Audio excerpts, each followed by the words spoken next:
hapit na gid sinulog, and for every fashionista, that means it's time to cut in style.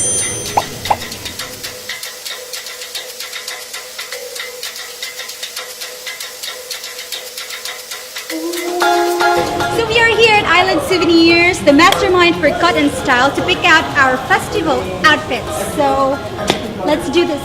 Step 1. Pick a shirt. I picked this one. Step 2. Style. So dapat nakapilian din yung mga feathers, headbands, na yung mga beads. This is my favorite color. Hindi kay ganahan man jud ko nga mura ko halo-halo tan-awon. I joke. Bingso na lang para sa shawls. Shema. Step 3, cut. Kuya, hi.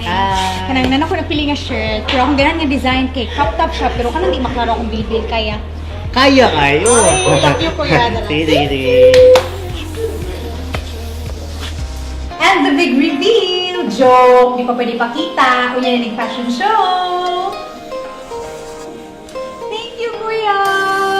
Excited ako. If you want to see what we've come up with, catch us at SM City Cebu North Atrium for the Island Cities Cut and Style Fashion Show at January 19. That's at 6 p.m.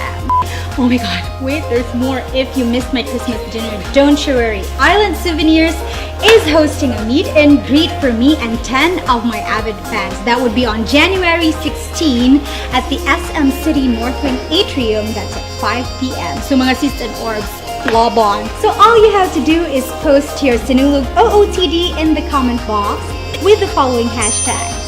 And winners will be announced on January 14, so stay tuned.